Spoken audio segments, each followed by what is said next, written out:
Every time I hear about bees, I have to think about sci-fi movies and aliens. It's what it reminds me of. Yes. Well, I think that's where a lot of the inspiration for the sci-fi movies came from. Seems like it, yeah.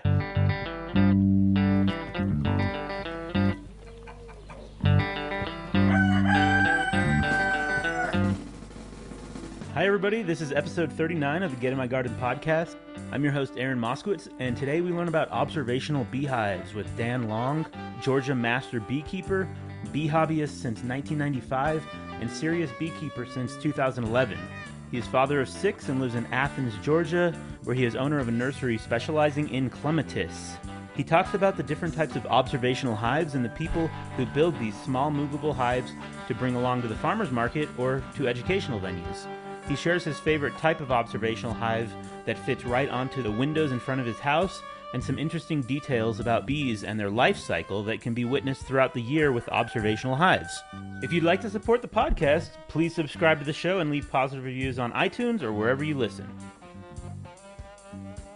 So if you have 6 kids, I'm guessing that has something to do with the move from regular hives to observational hives. Is that right? Well, I have a lot of older kids. They're grown. They're 4 of them are adults and out of the house. The 2 kids in the house, they've gone through phases of being interested in beekeeping, but it hasn't really held their interest completely. They do like the observation hives. Awesome. Well, so what is that? Because when you first mentioned it, I didn't really know what it was, and then I looked it up and I realized that there were some people that had hives that came into the house and you could see through glass, and that was just totally interesting. I don't know if that's exactly what you're doing. Right. Well, yes, in a lot of different ways. I run several different kinds of observation hives, and they come in a lot of different configurations. They can be completely inside the house. They can be portable observation hives where a beekeeper would take them out for educational purposes or entertainment, take them out to the public, and then. My personal favorite is one that I designed that actually mounts to the outside of a large window. So you look out the window and you see the inside of the beehive, but it's a lot easier to work with than one that's mounted inside the house. That is so neat. And so you get to learn a lot about them, I'm guessing. Is there anything is that the main purpose of doing it that way? I'm a maker by nature. I like to build things, and so when I started working with an observation hive down at the local nature center, I'm their volunteer beekeeper. I just got a fascination for them and decided, well, I want to try to make one of my own and see how it works. Neat. And so I built it for that. And then the secondary benefit was just learning so very much more about my bees. You know, watching a newly emerged bee come out of the comb. She has to chew her way out all by herself. They won't help her. She has to be strong enough to do it herself.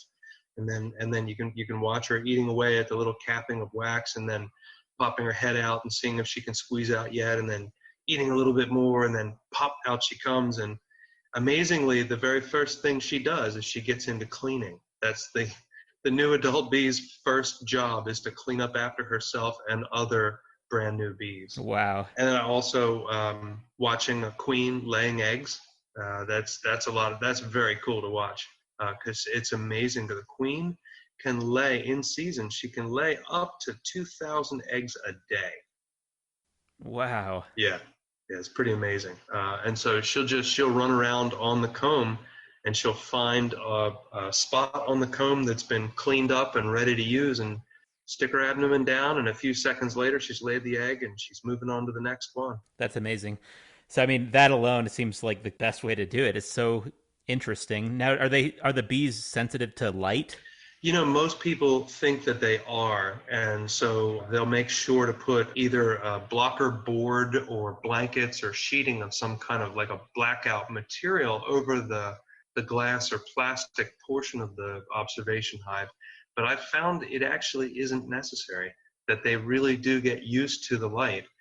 Now, that said, I wouldn't put them in a very direct light. They'll shy away from that. Also, there is a chance of overheating the bees and even melting wax if you've got a really strong light. Like don't put it on your patio for sure. That makes sense.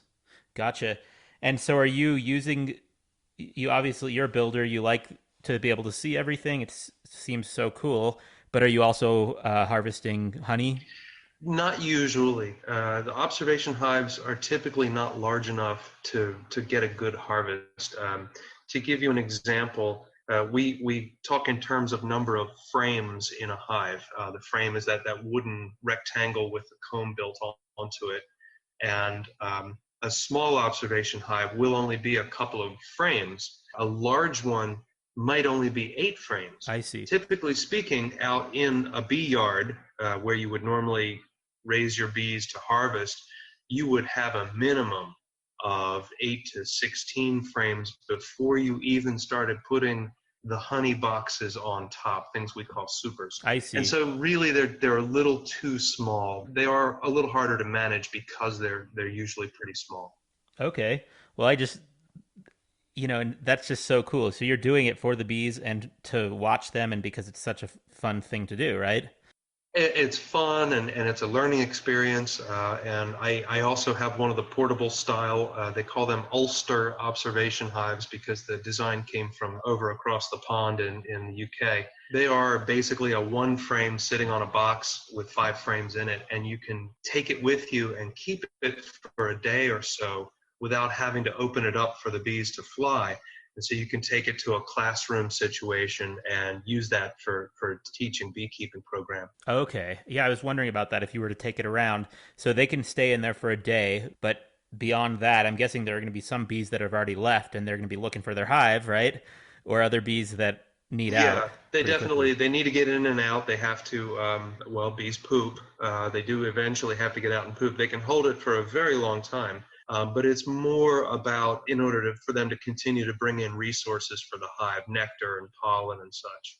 So you can keep them in one of those for a little while, but they have a little opening, Mm. so you can actually set them back out into your bee yard and open up that opening and let them go for a little while, and then come back and take them on the road again. That's a bit of a simplification, to be honest. There is a little bit more. You have to do some maintenance in between, but that's the idea behind So it. cool. Now, do bees like the plants that you're growing at your nursery? Some of them, mostly honeybees, are not particularly attracted to clematis, being that that's our specialty. It's kind of funny that we have all these beehives around the nursery, and yet they will visit them if they're really, really hurting for something. If there is no, say, for example, blackberry or buckwheat or crimson clover or Dutch clover, all their big hit favorites that they really love aren't available, the foragers will Interesting. come and visit the clematis.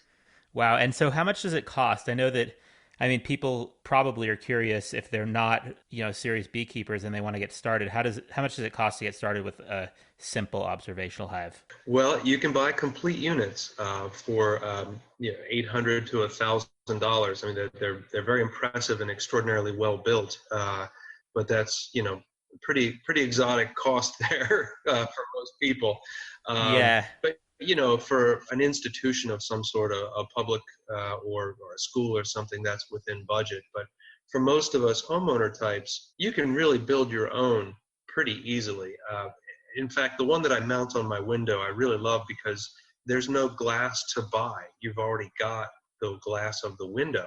So basically, it's a wooden frame with an insulated door on the back. hmm, It's actually really a simple design. So I think the material costs on that were probably $50 at most. that's awesome. Well, I've turned my whole backyard into a sanctuary for pollinators, and I'm considering that. It sounds like a really cool idea. Oh, that's great you're doing that. I'm trying to think. Not knowing much about. I'm honestly not someone who knows that much about bees, even though it's a part of the mission of my podcast. I'm more into soil and things like that. But what else can you think of that people should know about bees? Well, certainly with the observation hives, if you are already a beekeeper, you can really get a handle of what's going on in the beekeeping year by watching your observation hive. You don't have to suit up and get the smoker fired up and walk out to the bee yard and crack them open. You can literally just grab a cup of coffee and sit next to your observation hive and watch what they're up to and learn, well, is pollen starting to come in? Well, what's the color of that pollen? So what's blooming? You can often tell, oh, okay, it's maple season. All right, this is the early pollen coming in. Or okay, now it's the crimson clover down the road is in, and that's going on. And you can watch. Most importantly, I think, would be the buildup of the brood at the early part of the season, and then also very important would be the beginning of the nectar flow.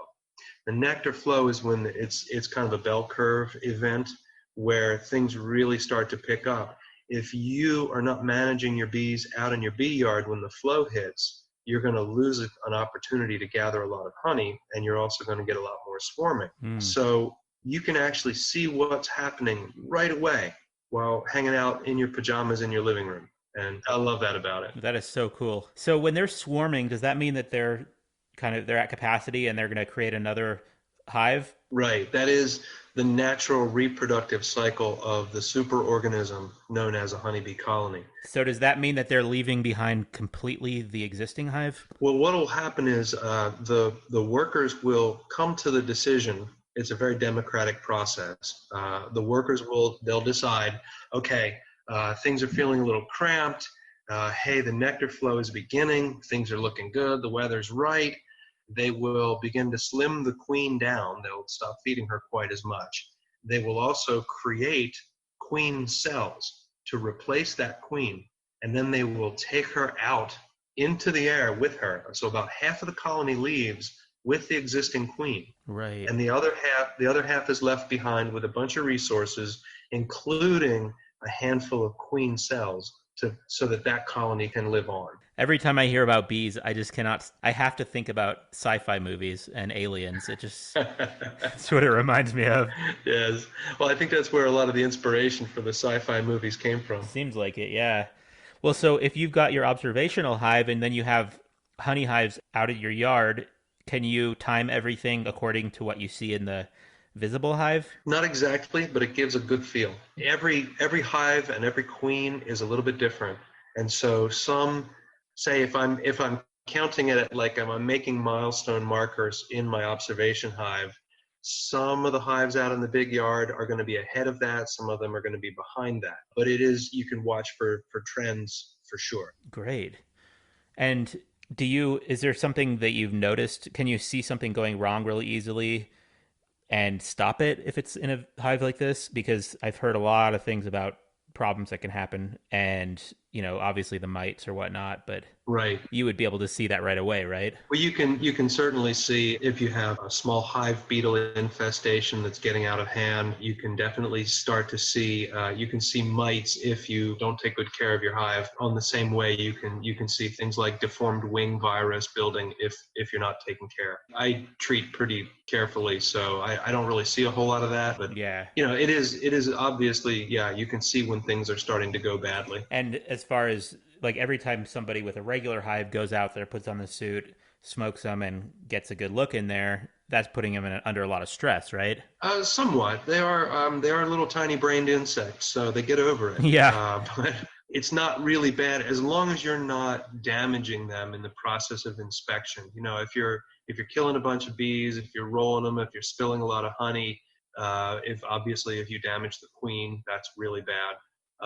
But they get over it. If you're out there inspecting once a week, if you're careful, there's no harm in that. Well, very cool. Let's see. I mean, you gave us a great overview already. So, what else does the world need to know? Well, if you are a beekeeper and you want to sell more honey, taking an observation hive with you to sales is a really great Ooh, that's thing. great. It draws people in like mad.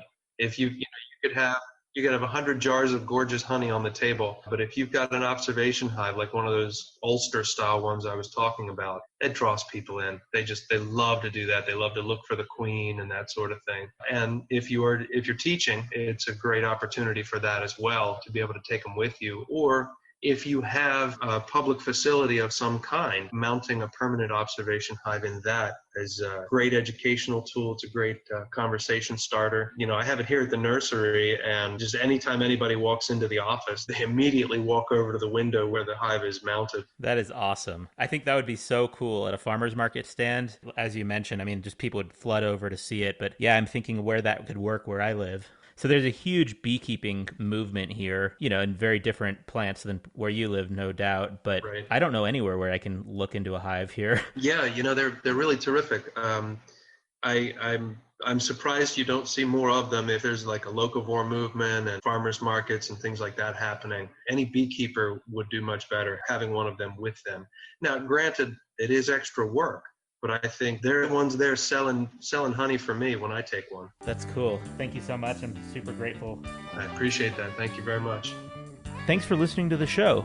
Please subscribe and leave positive reviews if you'd like to support us, and share your favorite episodes on social media and within relevant Facebook groups. I'm really grateful to all the people who have reached out with great ideas and feedback, and those who have offered support as the show has developed. Dan Long will be back with more interesting bee content in the future, and the next episode of the Get in My Garden podcast will feature returning guest Dylan Martin to share more very special and interesting mycology-related subject matter.